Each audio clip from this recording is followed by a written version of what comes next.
Kita ke informasi lain, pemirsa. Penyelidikan kasus dugaan ujaran kebencian Edy Mulyadi resmi ditarik ke Bareskrim Polri. Edy dilaporkan berbagai elemen masyarakat setelah menyebut calon ibu kota baru sebagai tempat jin buang anak.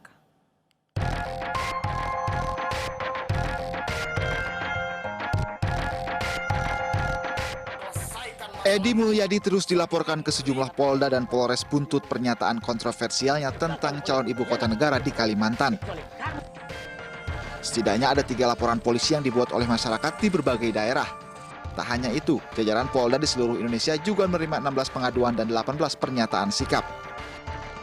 Kini seluruh laporan tersebut resmi diambil alih oleh Bareskrim Polri. Polri memastikan akan mengusut kasus ini secara profesional sehingga masyarakat diimbau untuk tetap tenang dan mempercayakan penanganan kasus ini ke kepolisian. Semua laporan polisi, pengaduan, dan pernyataan sikap dari berbagai elemen masyarakat akan dilakukan penyelidikan dan penyidikan oleh Bareskrim Polri. Kita himbau masyarakat untuk tenang dan mempercayakan penanganan kasus ini kepada Polri. Polemik pernyataan Edy Mulyadi mencuat saat dirinya melontarkan kritik terhadap pemindahan ibu kota negara dari Jakarta ke Kalimantan Timur. Edy menyebut Kalimantan Timur sebagai tempat jin buang anak sehingga aneh jika ibu kota negara dipindahkan ke wilayah tersebut. Ini ada sebuah tempat elit, punya sendiri, yang harganya mahal, punya gedung sendiri, lalu dijual, pindah ke tempat jin buang anak. Pasarnya siapa? Kalau pasarnya kuntilanak, genderuwo, ngapain gue bangun di sana? Belakangan Edy meminta maaf atas pernyataannya. Ia mengaku pernyataan itu dilontarkan untuk menggambarkan lokasi yang jauh. Tim Liputan iNews melaporkan. Dan selengkapnya terkait penyelidikan kasus dugaan ujaran kebencian Edy Mulyadi yang kini resmi ditarik ke Bareskrim Polri, sudah bergabung bersama kami Brigjen Pol Ahmad Ramadan, Karopenmas Polri. Selamat sore, Pak Ramadan. Selamat sore, Mbak. Baik, Pak Ramadan, kami ingin konfirmasi sudah berapa banyak laporan yang masuk sejauh ini, apakah ada penambahan dari yang Anda sampaikan kemarin? Sampai saat ini masih 3 laporan polisi. 3 laporan polisi itu adalah laporan yang dilaporkan ke Bareskrim Polri, kemudian 1 laporan polisi di Polda Kalimantan Timur, 1 lagi laporan polisi yang dilaporkan di Polda Sulawesi Utara. Selain 3 laporan polisi, ada 16 pengaduan, kemudian ada 18 pernyataan sikap. Baik, lalu apa pertimbangan utama Mabes Polri mengambil alih kasus ini? Yang pertama tentu karena yang dilaporkan sama, untuk lebih efektivitas, maka penanganannya ditarik ke Mabes Polri. Bagaimana kemudian perkembangan penyelidikan kasus dugaan ujaran kebencian ini, Pak?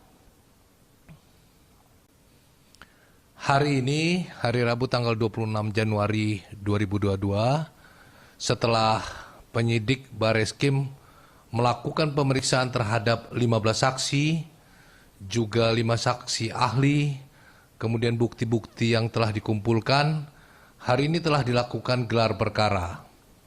Setelah melaksanakan gelar perkara, penyidik menyimpulkan bahwa kasus dugaan ujaran kebencian yang dilakukan oleh saudara EM dinaikkan statusnya dari penyelidikan menjadi penyidikan. Dan hari ini juga penyidik telah melayangkan SPDP, surat pemberitahuan dimulainya penyidikan ke Bareskrim Polri. Dan hari ini juga penyidik telah melayangkan surat panggilan kepada saudara EM dan saksi-saksi lainnya untuk hadir pada hari Jumat nanti tanggal 28 Januari 2022. Baik, kasus sudah naik ke tahap penyidikan. Untuk 15 orang saksi yang sudah diperiksa, ini dari unsur mana saja, Pak Ramadan? Untuk sementara ini, dari saksi-saksi belum berkenan untuk disampaikan. Nanti kami sampaikan update-nya, Mbak. Baik, lalu mengingat laporan polisi ini tadi Anda sampaikan ada di Kalimantan Timur dan juga Sulawesi Utara. Bagaimana nantinya untuk pemeriksaan saksi-saksi di wilayah tersebut? Apakah akan didatangkan ke Jakarta atau seperti apa prosesnya?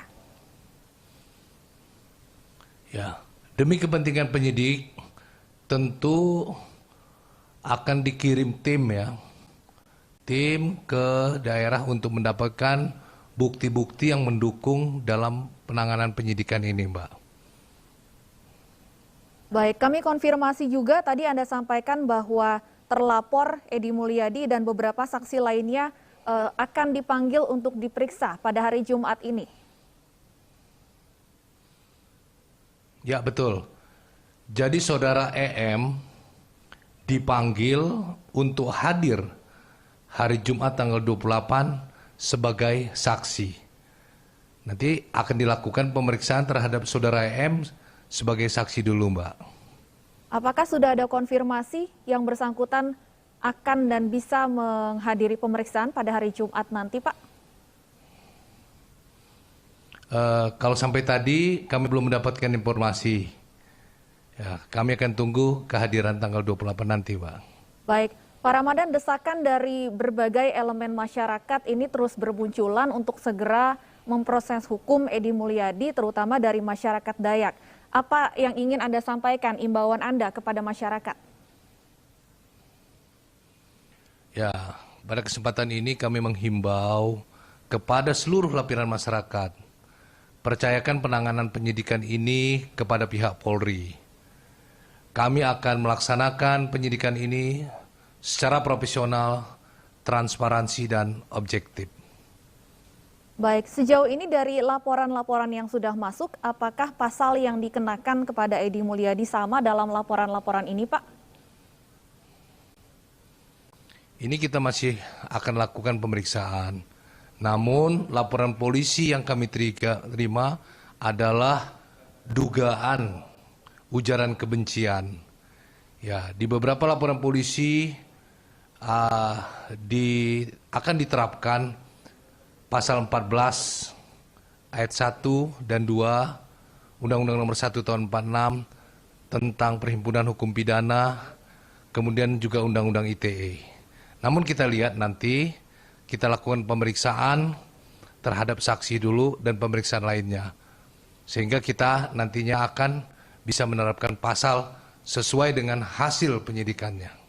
Baik, untuk sampai sejauh ini berdasarkan pasal-pasal yang Anda sebutkan tadi, apa ancaman hukuman kepada terlapor? Ya, kalau ancaman tersebut, namun ini kan masih belum dilakukan pemeriksaan. Namun kalau pasal yang diterapkan itu bisa memenuhi unsur, tentu ancamannya mencapai 10 tahun pidana. Baik, terima kasih Brigjen Pol Ahmad Ramadan, Karopenmas Divisi Humas Polri sudah bergabung bersama kami di iNews Sore. Selamat sore, Pak Ramadan.